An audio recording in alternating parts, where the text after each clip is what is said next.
Welcome again my dear students. स्वागत है आपका आपके यूट्यूब चैनल लर्निंग हब पे।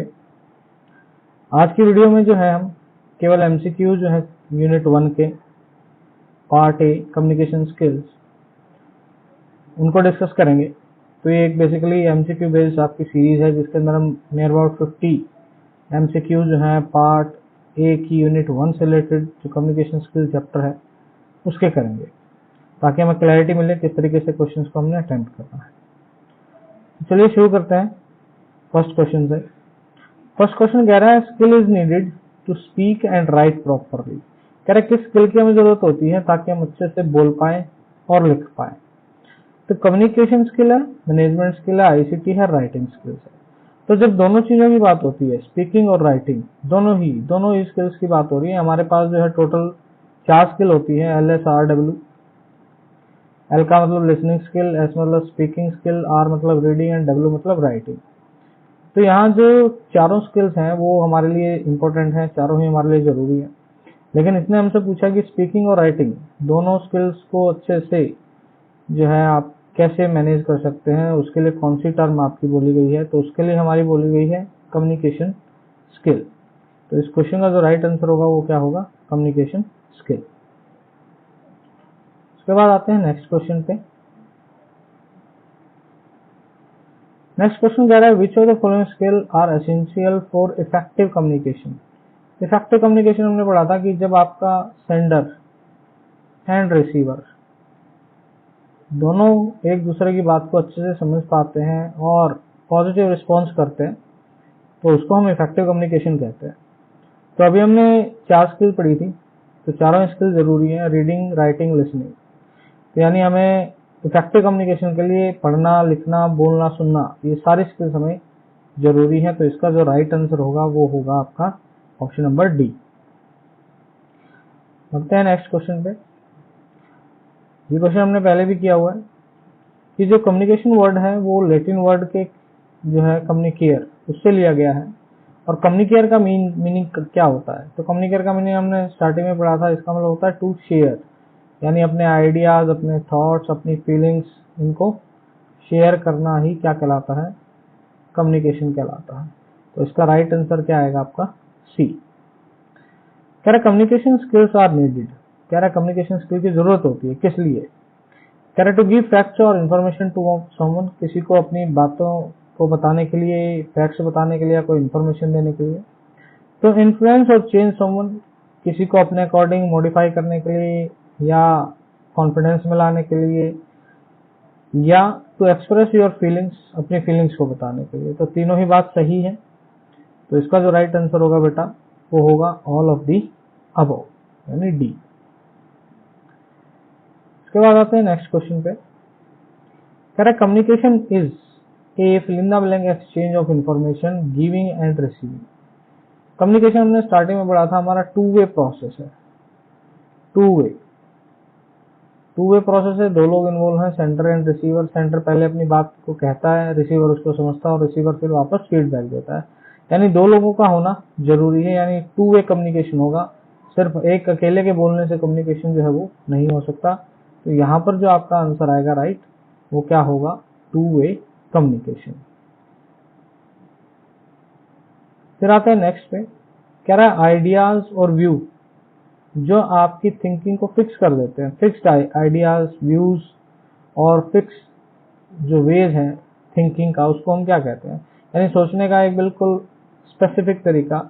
यानी आपके आइडियाज और व्यू हैं वो आपने फिक्स कर रखे हैं कि हम उसी तरीके से सोचते हैं, चीज को एक ही पर्सपेक्टिव से सोचते हैं, एक ही तरीके से सोचते हैं, दूसरे तरीके से नहीं सोचते। तो ये जो सारी चीजें हैं जिनको हम धारणा भी कहते हैं, वो आपका क्या कहलाता है, पर्सपेक्टिव। पर्सपेक्टिव मतलब आपकी जो है धारणा उस चीज को लेकर क्या है, यानी क्या आपकी सोच है, इसको हम सोच भी कहते हैं कि आप क्या चीज सोच रहे हैं, क्या आपकी धारणा है उस चीज को लेकर। फिक्स थिंकिंग हमने बना ली कि ये चीज खराब है तो खराब है, क्यों है, किस लिए है, क्या अच्छी नहीं हो सकती, उस बारे में हम नहीं सोचते। केवल हमने एक फिक्स थिंकिंग बना ली कि नहीं ये चीज ही मेरे लिए सही है, तो उसको हम क्या कहते हैं, पर्सपेक्टिव। उसके बाद आते हैं नेक्स्ट क्वेश्चन पे।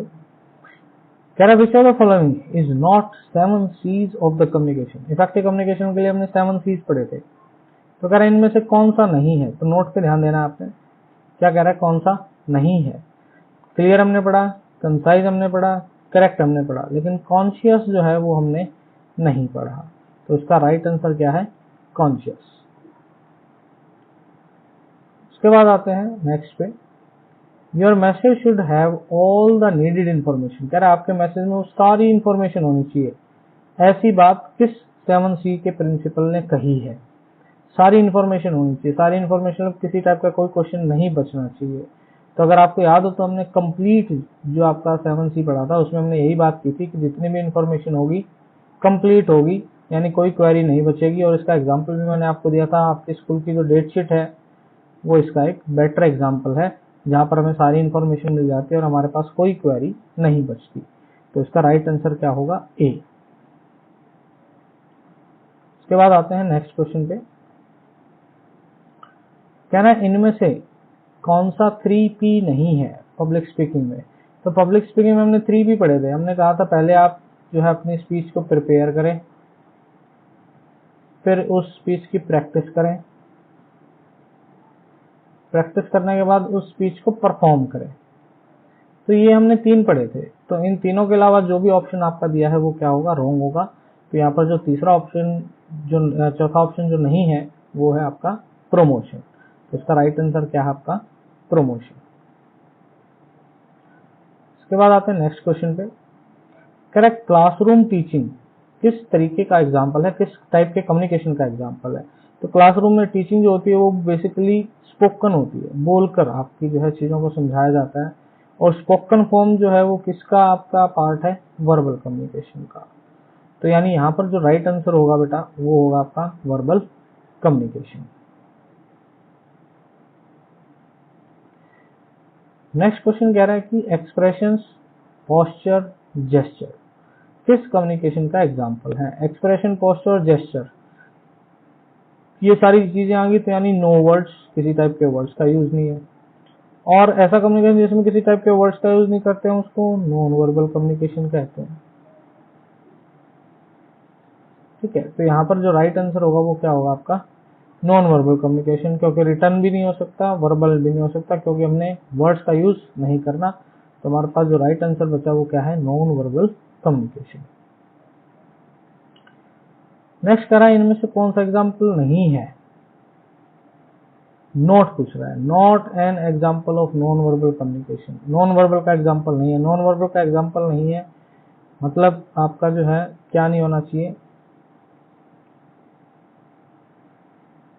जो कम्युनिकेशन है उसमें वर्ड्स का यूज नहीं होना चाहिए। No words will be used. ठीक है, तो इसमें आपका जो स्मेल है, स्मेल जो है वो आपका नॉन वर्बल का एग्जाम्पल नहीं है। टच है आपका, आई कांटेक्ट है, हैंडशेक पढ़ा हमने, आर्म्स पढ़ा, बॉडी पोस्चर पढ़ा, फेस एक्सप्रेशन पढ़ा, लेकिन स्मेल वाला जो आपका टाइप था वो हमने नहीं पढ़ा। तो इसमें राइट आंसर क्या हो जाएगा आपका, स्मेल। फिर आते हैं नेक्स्ट पे, कह रहा है फेशियल एक्सप्रेशन जो है वो पर्सन के बारे में क्या शो करता है। तो पर्सन की हमें क्या पता लग जाती है, फीलिंग्स।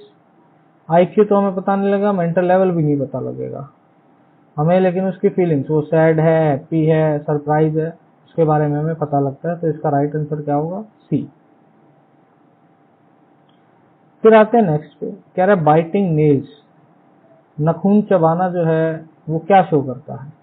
हैप्पीनेस तो बिल्कुल नहीं, एंग्रीनेस भी बिल्कुल नहीं, कॉन्फिडेंस भी बिल्कुल नहीं। इसका मतलब वो क्या दिखा रहा है, नर्वसनेस, यानी उसको किसी बात को लेकर जो है वो टेंशन है, वो चिंता में है, जिसकी वजह से वो नेल्स को चबा रहा है। तो इसका राइट आंसर क्या होगा, सी होगा। फिर आता है नेक्स्ट पे, कह रहा है which of the following is not, ये नॉट पर आपने खास फोकस करना है, कौन सा मेथड कम्युनिकेशन का नहीं है। दो हमने ब्रॉड कैटेगरी पढ़ी थी, वर्बल एंड नॉन वर्बल। फिर हमने विजुअल पढ़ा था, विजुअल मेथड पढ़ा था जिसका एग्जांपल नॉन वर्बल का लेकिन यहाँ पर हमें क्या दिया है, विजिबल दिया है। विजिबल नाम का हमने किसी भी टाइप का कोई कम्युनिकेशन नहीं पढ़ा, तो इसका राइट आंसर क्या है, विजिबल, क्योंकि इसने अपने से क्या पूछा है, नॉट, नहीं है। तो नहीं है तो कौन सा नहीं है, विजिबल कम्युनिकेशन नहीं है। नेक्स्ट है, can I involve sending end understanding messages only through images and pictures. कह रहा है ये वो कम्युनिकेशन है जिसके अंदर हम मैसेजेस को सेंड करते हैं और समझते हैं इमेजेस और पिक्चर्स की हेल्प से। तो इमेज और पिक्चर की हेल्प से हमने एक ही टाइप का कम्युनिकेशन पढ़ा है, विजुअल, जिसके अंदर हम साइन का भी यूज करते थे, सिंबल्स का भी यूज करते थे। तो यानी यहाँ पर राइट जो आंसर होगा वो क्या होगा, विजुअल कम्युनिकेशन, ए वाला ऑप्शन यहाँ पर राइट है।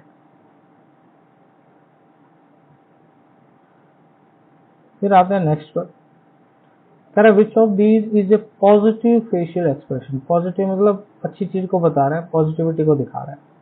कह रहा है स्टेयरिंग हार्ड, किसी को घूरना, नोडिंग व्हाइल लिसनिंग, जब आप किसी को सुन रहे हो तो गर्दन हिलाकर जवाब देना, रिंकल्ड फोरहेड, माथे पर जो है आपकी रिंकल्स आ जाना, ऐसे कि आप उसको समझ नहीं आ रहा आप क्या कहना चाह रहे हैं, वो सामने वाला क्या कहना चाह रहा है, ऐसा एक्सप्रेस करना, looking away from the speaker, speaker से सामने बोल रहा है और उसको हम नजर नहीं मिला रहे, हम कहीं और देख रहे हैं।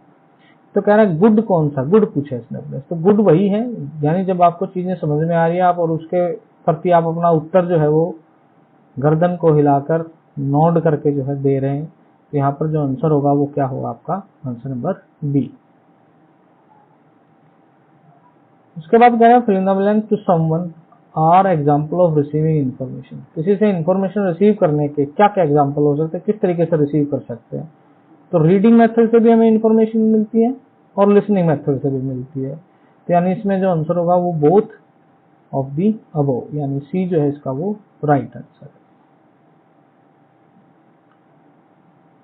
फिर आते हैं the fill in the blank is the person who transmit the message. Transmit जो मतलब सेंड करेगा, ट्रांसमिट का मतलब समझ लेना सेंड करना होता है, ठीक है। इनकोड बोले तो भी सेंड करना होता है, ठीक है।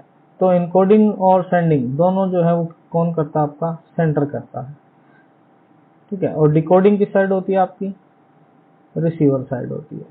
तो डिकोड पूछे तो रिसीवर आएगा, इनकोड या सेंड पूछे तो आपका सेंडर आएगा। तो इसका राइट आंसर क्या है, सेंडर है, जो कि मैसेज को ट्रांसमिट करता है। नेक्स्ट आता है the person who notices and डिकोड्स। दो चीजें दी, नोटिस करता है, डिकोड करता है। नोटिस मतलब अंडरस्टैंड करता है, ठीक है, अंडरस्टैंडिंग करता है, सुनता है, लिसन करता है, और अंडरस्टैंडिंग मतलब डिकोड करता है। And attaches some meaning to a message, और कह रहा है अपने मैसेज के साथ कुछ मीनिंग अटैच कर देता है, यानी जो आपका रिसीवर है वो क्या करता है, अपना रिस्पॉन्स देता है। तो कौन देता है यहाँ पर, वो कौन है, रिसीवर है, जो कि मैसेज को पहले लिसन करेगा, अंडरस्टैंड करेगा और उसके अकॉर्डिंग क्या प्रोवाइड करेगा, रिस्पॉन्स। तो इसका राइट आंसर क्या होगा, ए। फिर आता है the response to a sender message. Sender के मैसेज के बदले में दिया गया जो रिस्पॉन्स है वो क्या कहलाता है। तो हमने पता है सेंडर के बदले में, सेंडर के मैसेज के बदले में जो रिस्पॉन्स देता है वो रिसीवर देता है, और रिसीवर हमेशा क्या देता है, फीडबैक देता है। तो इसका राइट आंसर क्या है, बी ऑप्शन। फिर आता है by what method we can know what the receiver understood और गॉट द मैसेज। कह रहा कौन सा मेथड है जिसके थ्रू में पता लगता है कि रिसीवर जो है वो चीजों को समझ रहा है और उसको मैसेज मिला है। वो भी क्या होगा, आपका फीडबैक, यानी जब रिसीवर फीडबैक देता है तभी आपका जो सेंडर है उसको पता लगता है कि चीजें सामने वाले को समझ में आ रही हैं या नहीं आ रही। फिर आता है using abbreviation in communication. Abbreviation का मतलब होता है शॉर्ट फॉर्म यूज करना। किसी भी चीज की शॉर्ट फॉर्म जब हम यूज करते हैं उसको हम बोलते हैं एब्रीवेशन। कह रहा शॉर्ट फॉर्म यूज करना leads to which type of communication barrier, किस टाइप का कम्युनिकेशन बैरियर जो है वो क्रिएट करता है। तो यानी आप जब वर्ड को शॉर्ट फॉर्म में लिख देते हो तो वो लैंग्वेज बैरियर क्रिएट करेगा। लैंग्वेज या लिंग्विस्टिक हमने दोनों पढ़े थे, लैंग्वेज पढ़ा था फैक्टर में और लिंग्विस्टिक पढ़ा था हमने टाइप में। तो फिजिकल का तो कोई इसमें लेना देना नहीं, ना ही कल्चरल का, ना ही ऑर्गेनाइजेशनल का। तो यानी किस टाइप का बैरियर क्रिएट होगा, जब हम एब्रिविएटेड वर्ड्स का यूज करेंगे तो लैंग्वेज बैरियर क्रिएट होगा। उसके बाद आते हैं, कह रहा है which of the following is not, नहीं है, क्या नहीं है, कम्युनिकेशन का बैरियर नहीं है। लिंग्विस्टिक पढ़ा था हमने, इंटरपर्सनल भी पढ़ा था, इंटरपर्सनल आपके पर्सनल फैक्टर्स जो हमने पढ़े थे। ऑर्गेनाइजेशनल फैक्टर भी पढ़ा था। ऑर्गेनाइजेशनल फैक्टर्स का मतलब होता है कि आपकी कंपनी के अंदर कुछ रूल्स बनाए गए हैं कि डायरेक्टली आप जो है कोई भी एम्प्लॉय डायरेक्ट बॉस को जो है कनेक्ट नहीं कर सकता, एक चैनल के थ्रू बॉस के सेक्रेटरी को आपको बात बतानी पड़ेगी, फिर वो आपको बॉस से कनेक्ट करवाता है। तो वो ऑर्गेनाइजेशन में था। लेकिन फाइनेंशियल यानी पैसे से रिलेटेड किसी टाइप का बैरियर हमने नहीं पढ़ा। तो यानी इसमें नहीं पढ़ा वाला हमें बताना था नोट कि कौन सा नहीं है। तो ये नहीं है, कौन सा है आपका आंसर नंबर सी। उसके बाद आते हैं स्ट्रेट बॉडी पोस्चर क्या शो करता है। तो स्ट्रेट बॉडी पोस्चर आपका कॉन्फिडेंस शो करता है कि आप कॉन्फिडेंट हैं। प्रोफेशनलिज्म का आपका ऐसा नहीं पता लगेगा। प्रोफेशनलिज्म जो है वो पता लगेगा जब आप वहां पर काम करेंगे और आप कितने मैनेज्ड हैं, उस तरीके से पता लगेगा। आपकी बॉडी लैंग्वेज से आप प्रोफेशनलिज्म का पता नहीं कर सकते, आपके काम से आपके प्रोफेशनलिज्म का पता लगेगा, लेकिन आपकी बॉडी से ये पता जरूर लग सकता है कि आप कॉन्फिडेंट हैं या नहीं। तो इसका जो राइट आंसर होगा वो क्या होगा, कॉन्फिडेंस। फिर कह रहे हैं is the exchange of message in the communication cycle. Communication cycle में इसको मैसेज का एक्सचेंज कहते हैं। एक्सचेंज मतलब मैसेज का सेंडर से रिसीवर के पास जाना। तो उस टर्म को हम कहते हैं ट्रांसमिट करना। ट्रांसमिट मतलब एक जगह से दूसरी जगह पर शिफ्ट होना किसी चीज का। तो इसका राइट आंसर क्या होगा आपका, transmitting. Which of the following is a quick and clear method of communication. कह रहा है इनमें से कौन सा क्विक और क्लियर मेथड है कम्युनिकेशन का। क्विक का मतलब बहुत जल्दी से सामने वाले को मैसेज पहुंच जाए, क्लियर हो जाए और तुरंत हमें रिस्पॉन्स मिले। तो ईमेल है, नोटिस है, face to face informal communication, business meeting. तो ईमेल लिखोगे, बंदा पढ़ेगा, रिप्लाई करेगा।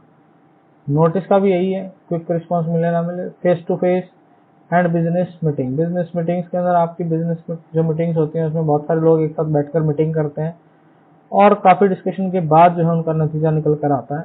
तो इसमें जो सबसे इफेक्टिव कम्युनिकेशन है वो कौन सा है आपका, फेस टू फेस, जहां हमें क्विक रिप्लाई मिलता है। क्विक क्या मिलता है, रिप्लाई, तुरंत हमें रिप्लाई मिल जाता है। फिर कह रहे हैं visual communication are the dependent on what factor. Visual communication किन फैक्टर पे डिपेंड करता है। तो विजुअल आपका जो कम्युनिकेशन था उसमें हमने कहा था साइन, सिंबल्स और पिक्चर्स का यूज करते हैं। टेक्स्ट मैसेज हो गया तो ये वर्बल रहा नहीं, विजुअल रहा नहीं। पोस्चर हो गया तो ये आपका बॉडी लैंग्वेज में जाएगा, और बॉडी लैंग्वेज तो खुद बॉडी लैंग्वेज में है। तो लेकिन अपने से किसका पूछ रहा है, विजुअल का। तो विजुअल में हमने साइन, सिंबल्स एंड पिक्चर्स का यूज किया। उसके बाद आते हैं next, which type of feedback. कौन से टाइप का फीडबैक सपोर्ट करेगा स्टूडेंट के डेवलपमेंट को उसके करंट लेवल से अचीव करने के लिए। किस टाइप का फीडबैक सपोर्ट करेगा स्टूडेंट के डेवलपमेंट को उसके करंट लेवल से अचीव करने के लिए, स्पेसिफिक या डिस्क्रिप्टिव। तो स्पेसिफिक में क्या होगा आपका कि वो उसको गोल तक पहुंचाने में उसकी हेल्प करता है। नॉन स्पेसिफिक का तो आपका है ही नहीं, क्योंकि नॉन स्पेसिफिक तो आपका डिस्क्राइब ही नहीं करेगा कि उसको क्या चीजें इंप्रूव करनी चाहिए। ठीक है, तो डिस्क्रिप्टिव वाला जो है वो उसको डिटेल में डिस्क्राइब करेगा कि हाँ ये चीज जो है आपकी होनी चाहिए, और इसने हमसे अचीवमेंट के बारे में पूछा यानी परफॉर्मेंस के बारे में पूछा है। तो परफॉर्मेंस जो है वो आपकी डिस्क्रिप्टिव वाले से इंक्रीज होगी। स्पेसिफिक वाला हमारा क्या होता है, गोल ओरिएंटेड होता है। तो उसने अचीवमेंट का पूछा है तो अचीवमेंट के लिए हमारा क्या आएगा, डिस्क्रिप्टिव राइट आंसर आएगा। फिर कह रहा है fill in the blank in instance. Instance का मतलब होता है एग्जाम्पल। कह रहा है इनमें से कौन सा एग्जाम्पल नॉन वर्बल कम्युनिकेशन का है। तो स्पीच, इसके अंदर तो हम वर्ड्स का यूज करते हैं, नहीं है। नोटिस लिखकर बताते हैं, नहीं है। ईमेल लिखकर बताते हैं, नहीं है। तो ये तीनों तो नहीं है। बचा हमारे पास प्रॉक्सिमिटी। तो प्रॉक्सिमिटी का याद हो तो हमने एक आपका टाइप पढ़ा था स्पेस, जिसके अंदर हमने 4 जोन पढ़े थे। चारों जोन जो थे उनके बीच की जो क्या था आपका, सेंडर और रिसीवर के बीच का स्पेस। तो प्रॉक्सिमिटी का भी मतलब यही होता है कि कितनी दूरी से आप एक दूसरे से बात कर रहे हैं, उसके अकॉर्डिंग जो है सेंडर और रिसीवर के बीच का जो रिलेशन है वो हमें पता लगता है कि वो कितने एक दूसरे को बेहतर ढंग से जानते हैं। तो वो नॉन वर्बल कम्युनिकेशन का ही क्या था, पार्ट था। तो इसका राइट आंसर क्या आएगा, बी आएगा।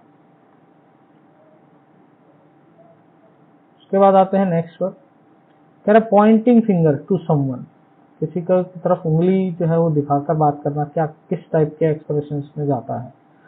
तो एक्सप्रेशंस तो होते हैं फेस के, तो ये तो होगा नहीं। बॉडी लैंग्वेज, ये पोस्चर्स आएंगे। पैरा लैंग्वेज भी नहीं होगा, तो क्या आएगा इसका आंसर, जेस्चर्स, क्योंकि जेस्चर्स में हमने कहा था हम किसका यूज करते हैं, हैंड मूवमेंट्स का यूज करते हैं। अब बात आती है पैरा लैंग्वेज क्या होती है। पैरा लैंग्वेज इसके अंदर टोन, आपकी वॉल्यूम, वो काउंट होती है। तो टोन और वॉल्यूम से रिलेटेड भी कोई बात नहीं की इसने हमसे केवल पॉइंटिंग फिंगर का पूछा, पॉइंटिंग फिंगर किस टाइप के आपके एक्सप्रेशंस के अंदर जाएगा, तो वो जाएगा आपका जेस्चर्स। फिर आता है which of the following include tone, दे दिया देखो, टोन, स्पीड और वॉल्यूम। मैंने अभी बताया था आपको, टोन, वॉल्यूम और स्पीड की जब बात होती है, यानी आप कितनी तेजी से बोल रहे हो, कितने वॉल्यूम पर बोल रहे हो, और बोलने का जो तरीका है, टोन कैसी है, वो आपकी पोलाइट है, रूड है, उसके बारे में। तो वो सारी जब चीजों की बात हो इन तीनों की, तो आप आंख बंद कर पैरा लैंग्वेज पर आप वहां पर टिक करेंगे अगर आपका एमसीक्यू आता है तो यहाँ पर हम किसके बारे में बात कर रहे हैं, पैरा लैंग्वेज के बारे में। फिर आता है next, which communication method does not require language to understand. Language की जरूरत नहीं पड़ती किस टाइप के कम्युनिकेशन में। तो यहाँ पर वर्बल दिया है, वर्बल में तो पड़ेगी आपको, नॉन वर्बल दिया और विजुअल दिया है। अब कंफ्यूजन ये रहता है हम किस पर टिक लगाएं, नॉन वर्बल भी जिसके अंदर वर्ड्स का यूज नहीं होता है ना, विजुअल भी नो वर्ड्स। लेकिन जब इस तरीके से आपको सब टाइप दे दिए जाए तो उस केस में आपने फोकस करना है, ठीक है, कि लैंग्वेज का यूज नहीं चाहिए हमें। तो लैंग्वेज का यूज नहीं चाहिए, केवल देखकर चीजें पता लग जाए तो हम किस पर जाएंगे, उसमें विजुअल पर जाएंगे बजाय कि नॉन वर्बल पे, क्योंकि आपकी सब कैटेगरी भी उसने दे रखी है। तो सब कैटेगरी दे रखी है तो सब कैटेगरी पे फोकस करें पहले। सब कैटेगरी नहीं होती यहाँ पर तो हम नॉन वर्बल की तरफ जा सकते थे। फिर कह रहा है which is the suitable method to over communication barrier. Communication barrier पढ़ा था हमने कि कम्युनिकेशन में रुकावट किन किन चीजों की वजह से होती है। कह रहा है उन रुकावटों को कम करने के लिए हम किन किन चीजों का यूज कर सकते हैं। कह रहा है यूज विजुअल्स, यानी चीजों को शो करके दिखाकर हम कम्युनिकेशन का जो बैरियर है उसको खत्म कर सकते हैं। ट्रांसलेटर की हेल्प ले सकते हैं। रिस्पेक्टफुल हो सकते हैं, अपना ओपिनियन रिस्पेक्टफुली रख सकते हैं। तो ये सारे ही बातें क्या है आपकी सही है। तो इसका राइट आंसर क्या होगा, ऑल ऑफ दी अबव। फिर आते हैं नेक्स्ट पर, which of these is not, नहीं है appropriate non verbal communication at work. जहां पर आप काम कर रहे हैं वहां पर जो आपका नॉन वर्बल कम्युनिकेशन है वो एप्रोप्रिएट नहीं है, पूछ रहा है। तो पहला कह रहा है keeping hands in pocket while talking, दूसरे से बात करते समय आपके हाथ जो है पॉकेट में है। Talking at moderate speed, moderate speed में आप एक दूसरे से बात कर रहे हैं कि सामने वाला समझ पा रहा है। सिटिंग स्टेट, बिल्कुल सही तरीके से बैठे। Tilting head a bit to listen, जब आप किसी को सुन रहे हैं तो आप अपने गर्दन को हिला रहे हैं, इसका मतलब आप समझ रहे हैं। तो इसने हमसे पूछा है नोट का, तो पहले जो होने चाहिए वो देख लेते हैं। ये होना चाहिए सही है, ये भी होना चाहिए सही है, ये भी होना चाहिए। लेकिन क्या नहीं होना चाहिए कि आप सामने वाला बात कर रहा है और आपके हाथ किसमें है, पॉकेट में है। तो यानी ए जो है इसका वो राइट आंसर होगा। उसके बाद आते हैं विच of the following is an effective component of good feedback. अच्छे फीडबैक का इफेक्टिव कंपोनेंट कौन सा है। डिटेल्ड हो, टाइम कंज्यूमिंग हो, टाइम कंज्यूमिंग होगा तो फिर फायदा नहीं फीडबैक का। इनडायरेक्ट हो तो भी कोई फायदा नहीं। ओपिनियन बेस्ड हो, यानी 4 जगह से ओपिनियन लेके फिर फीडबैक दें, वो भी किसी काम का नहीं। तो फीडबैक कैसा होना चाहिए, स्पेसिफिक होना चाहिए कि एकदम सटीक, निश्चित कि क्या उसे करना चाहिए जिससे कि वो अपने आप में इंप्रूव कर पाए। उसके बाद कह रहे हैं नॉट नहीं है 7 C's इफेक्टिव कम्युनिकेशन का प्रिंसिपल इनमें से कौन सा नहीं है। कंप्लीटनेस पढ़ा हमने, करेक्टनेस पढ़ा, क्लैरिटी पढ़ा, कम्प्रीहेंसिवनेस हमने नहीं पढ़ा। तो इसका राइट आंसर क्या होगा, सी होगा। उसके बाद कहते हैं लैंग्वेज इज नॉट रिक्वायर्ड, किसमें लैंग्वेज की जरूरत नहीं होती। फिर वही क्वेश्चन आपका वापस रिपीट हो रहा है, तकरीबन सेम सा ही है। तो कौन सा होगा आपका, विजुअल कम्युनिकेशन में हमें लैंग्वेज की जरूरत नहीं पड़ती। ना ही हमें कोई सिखाता है कि भैया ये विजुअल साइंस जो है आपके, जैसे विजुअल साइंस में हमने पढ़ा था एक कि आपके जो फूड प्रोडक्ट्स होते हैं उनके ऊपर रेड और ग्रीन कलर का आपका डॉट बना होता है। तो रेड कलर वाला बताता है कि ये नॉन वेज प्रोडक्ट है और ग्रीन वाला बताता है ये वेज प्रोडक्ट है। तो हमें कोई सिखाता नहीं कोई ये लैंग्वेज, तो लैंग्वेज हमें कोई सिखाता नहीं हो, तो इस टाइप का कम्युनिकेशन आपका क्या है, विजुअल कम्युनिकेशन है। फिर कह रहे हैं not being able to see gestures, gestures को ना देख पाना, जेस्चर मतलब हैंड मूवमेंट्स को ना देख पाना, पोस्चर्स को ना देख पाना, जनरल बॉडी मूवमेंट्स को भी ना देख पाना।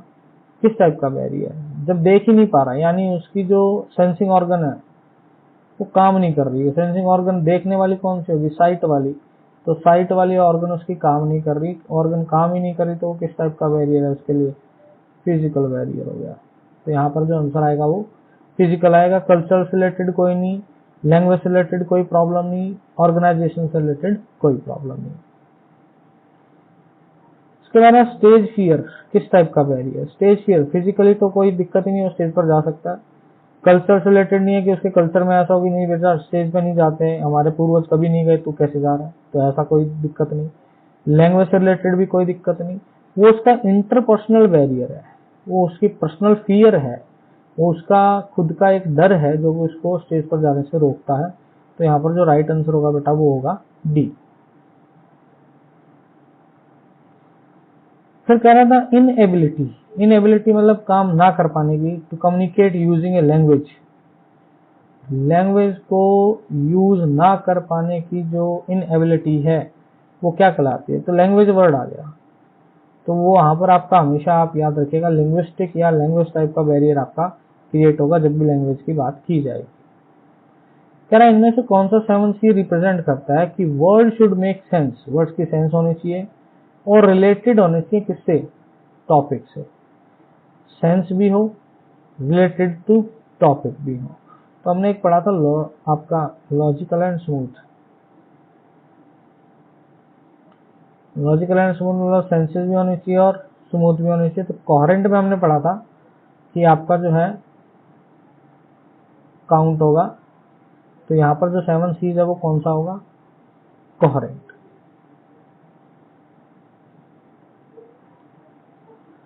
फिर कह रहा है method to overcome barrier, overcome का मतलब होता है कम करना। कह रहा है आपके जो बैरियर है उनको कम करने के लिए इफेक्टिव कम्युनिकेशन में कौन से स्किल का यूज करना चाहिए, सिंपल लैंग्वेज यूज करें, बात सही है, यूज साइन, ये भी बात सही है, रिस्पेक्टफुल, दूसरों के ओपिनियन को भी रिस्पेक्ट करें, ये भी बात सही है। तो तीनों ही आंसर क्या है, करेक्ट है, तो ऑल ऑफ दी अबव इसका जो है वो राइट आंसर है। फिर कह रहे हैं ग्रुप ऑफ वर्ड्स, वो group of words does not make complete sense, जो कंप्लीट सेंस नहीं देते, जो कंप्लीट सेंस देते हैं उनको तो हमने कहा था सेंटेंसेस है, और जो नहीं देते उनको हमने कहा था फ्रेजेस है। तो इसका राइट आंसर क्या होगा, फ्रेज होगा बेटा। फिर आते हैं नेक्स्ट पे, कह रहे to indicate strong feeling, strong feeling बताने के लिए किस पंक्चुएशन मार्क का यूज करते हैं, तो स्ट्रॉन्ग फीलिंग हमारी जो बताते हैं वो एक्सक्लेमेशन मार्क वाले जो आपके सेंटेंसेस हैं, एक्सक्लेमेशन जो पंक्चुएशन है उसका हम यूज करते हैं। तो राइट आंसर क्या होगा, एक्सक्लेमेशन। तेरा फाइंड द एडवर्ब, एडवर्ब आपकी क्या है, एडवर्ब बनी है एडजेक्टिव प्लस वर्ब से, ठीक है, जिसको हम हिंदी में क्रिया विशेषण भी कहते हैं, यानी ऐसे शब्द जो क्रिया की विशेषता बताएंगे, क्रिया मतलब डूइंग वर्ड्स। तो यहाँ पर अगर हम बात करें गो वर्ब है और इसकी विशेषता क्या है, वो जाता है, कैसे जाता है, हमेशा जाता है। तो ऑलवेज यहाँ पर क्या आएगा, आपका एडवर्ब आएगा कि आपका जो गो है उसकी विशेषता क्या है, वर्ब की विशेषता क्या है, आपका ऑलवेज, हमेशा। तो इसका राइट आंसर क्या होगा, ऑलवेज। फिर कह रहे हैं एंड बट बिकॉज क्या है आपके, तो एंड बट बिकॉज आपके जो है चीजों को कनेक्ट करते हैं। तो जो चीजों को कनेक्ट करते हैं वो क्या कहलाते हैं, कंजक्शन, ये ज्वाइन करने के लिए काम में आते हैं, ठीक है, ज्वाइन करने के लिए काम में आते हैं आपके, तो इसलिए इनको क्या कहते हैं, कंजक्शंस कहते हैं। कह रहे हैं इनडायरेक्ट ऑब्जेक्ट बताओ इस पर्टिकुलर सेंटेंस में, तो हमने कहा था डायरेक्ट ऑब्जेक्ट, डायरेक्ट ऑब्जेक्ट तो व्हाट का आंसर देते हैं और इनडायरेक्ट ऑब्जेक्ट टू हुम का आंसर देते हैं। डायरेक्ट बताते हैं मैं टू हूं। तो यहाँ पर पहले व्हाट का आंसर देख लेते हैं। रामा बॉट बाइसिकल, क्या खरीदी? बाइसिकल। तो ये तो डायरेक्ट ऑब्जेक्ट हो गया, ठीक है। किसके लिए खरीदी? टू हुम, किसके लिए खरीदी? तो इनडायरेक्ट पूछा इसने हमने, किसके लिए खरीदी? हर डॉटर, अपनी बेटी के लिए। तो ये क्या है? इनडायरेक्ट ऑब्जेक्ट है। तो इसने हमसे पूछा है इनडायरेक्ट ऑब्जेक्ट, तो इनडायरेक्ट ऑब्जेक्ट हमारा यहाँ निकल के आ गया हर डॉटर। तो इसका राइट आंसर क्या होगा? हर डॉटर। और अगर पूछ लेता डायरेक्ट ऑब्जेक्ट, तो डायरेक्ट ऑब्जेक्ट आपका क्या होता? बाइसिकल। तो ये तो होता डायरेक्ट ऑब्जेक्ट, और हर डॉटर क्या हो गया? Indirect object. उसके बाद कह रहे generally used before noun, noun से पहले यूज होते हैं। तो नाउन से पहले आपको हमेशा पता है आर्टिकल्स का यूज होता है, ए एंड दा का यूज करते हैं हम, ठीक है। तो ये आपके क्या होते हैं? आर्टिकल्स होते हैं जो नाउन से पहले यूज होते हैं। कह रहे not understanding the custom tradition of a speaker could means there is.